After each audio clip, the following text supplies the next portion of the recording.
All right. Hello, welcome back to another video. Today I am going to be going over just some of the stuff that I did here about 2 weeks ago now when this video comes out. I was down at the Salt Lake City, Utah Hunting Expo, which was really cool to go to. I made a few connections, not a lot, but I was able to do some things, and it was pretty neat to go check out some new stuff that's coming out in the hunting industry and in the like kind of tactical industry, even though that was not so much the thing. So first off, I'm going to start with some cons. Granted, I had a great show. Nothing has to do with what the show was. It has more to do with some of the companies that were there.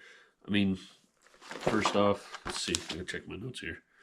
I've been trying to find scope cams so I can get stuff on camera for like shooting and things like that.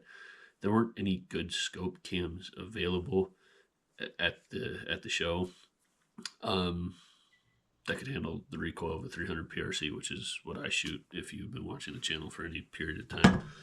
The other thing is too is I've been looking for clip-on thermals.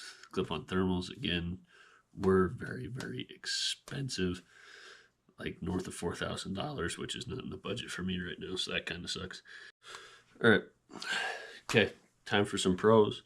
Some of the pros, I was able to stop at some of my favorite companies, so like Browning, Christensen, Vortex, which I have binoculars, Leupold, Phelps, all these companies that I have their products, which again I love, big fans of them. Unfortunately, I wasn't able to go to a Bowtech booth. They didn't have one there, which was really disappointing because, I mean, I shoot a Bowtech.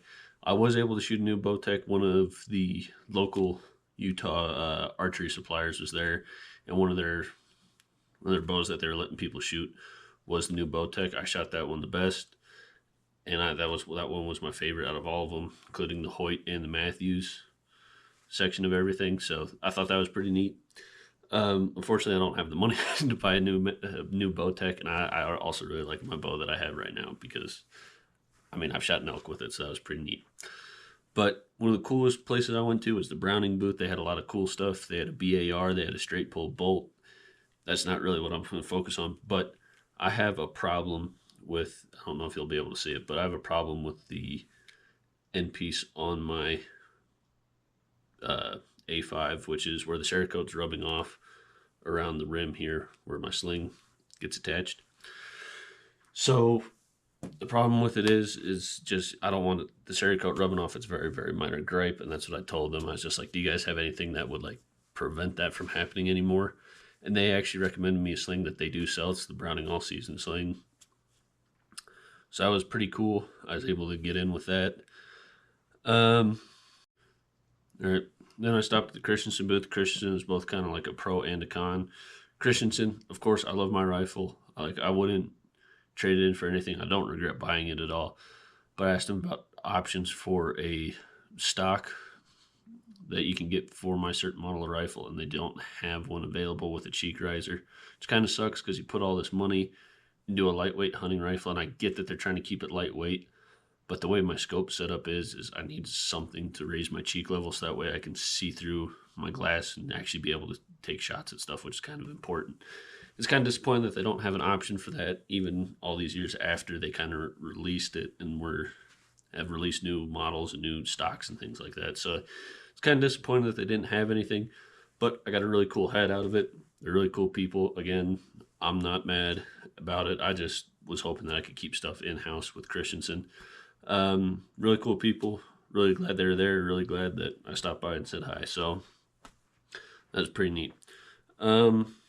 Finally, Phelps. Phelps was really cool for me. I stopped by there. I talked to him. I told him that I shot my first bull this past year. And they're like, oh, cool, sick. Do you have X, Y, and Z for it? And I said, yeah, I'm actually releasing a video about it. And they're like, oh, send us the video. We'll help you. So they're really cool people. I don't know if that's all going to happen. It'd be really neat if it did. Phelps helped me out here. But they were really cool people. I was able to pick up some more Phelps stuff from them. So yeah, Phelps was pretty neat. Sticking with the call stuff, I was stopped by a company I never heard of called Slayer, and I actually picked up one of their duck calls, which is pretty cool. A single reed duck call. It looks 3D printed, which I don't know if you're into that sort of thing, but it seems like they are. Pretty lightweight, pretty nice duck call. And one of the coolest parts about it that I had no idea is they have a Bible verse inscribed on their soundboard. So this one is Romans 1:20. So that was pretty cool. I didn't know about that. I picked one up. I thought I liked it. It's a decent duck call. We'll see how it works for the season. As you know, I'm a big duck commander guy, but these guys are pretty cool as well. So we'll see about that. Let me check my notes here. Okay. Yeah, so one of the other things that I went down there for was to actually go shopping around for a suppressor. Now, 2 companies stood out to me. There's a couple companies there. There's Dead Air. There's a couple other companies, but 2 companies that stood out to me was Huxworks and Divide Gun Company. Now, Huxworks, I didn't realize that they made such cheap suppressors. The suppressor I was looking at was north of $1,400, which is very expensive. Huxworks makes them for about $700, but this Divide Gun Company is interesting because they're talking about some sound technology. That's probably the one I'm going to pick up, where they're using like noise canceling somehow, which is pretty cool. Probably pick one up. They're a little bit more expensive than the Huxworks, but way less expensive than the one I was going to get. So they were pretty cool people. They're actually out of Salmon, Idaho, which is pretty close to where I live. So it was a pretty neat experience, pretty cool. I met the owner. The owner seemed like a decent guy. Like, it was pretty neat talking to him about like their technology and their can and everything like that. So that was pretty neat. And one other cool thing that I was able to do while I was there was, I've been looking for a carry belt for a while, because if you carry guns, you know, if you don't have a decent belt, it kind of sucks. And I've been using just a random like work leather belt, but I was able to pick one up, and it's from this company called Ridge Belt, and I have no idea where they're from, but it's, from what I've used, it's pretty decent. The locking mechanism, this thing here, what you use to put your belt loops in, is a little awkward, and yeah, it's a little strange. It's a little different. It's not what you're used to, but it's a decent belt. I've been using it to carry. It carries my gun really well. So that's pretty cool. Huge thank you to them for setting me up with this. Again, I paid for all this stuff. Nobody's paying me to say any of this. Another cool thing that I was able to get into is I was able to talk to some Maven employees. So Maven is a kind of like a semi-local company here in Wyoming. So that's pretty neat. I was able to talk with them, figure some stuff out. Hopefully we'll be seeing maybe some help from them here in the future. Finally, 300 PRC news. So as you know, I shoot a 300 PRC. I probably mentioned it a couple times throughout this video. So back when I first bought it, 300 PRC was a relatively new cartridge. And really the only decent company making ammunition for it was Hornady, because they're the people that created it. So I went to the Hornady booth there, talked with them. They have a really good reputation with me. I found a cracked casing. They sent me a whole new box. Great company. All right. Like, I wasn't expecting all that. I was just kind of letting them know, hey, this batch might have some malfunctions in them. Sent me a whole new box for free. Good on them.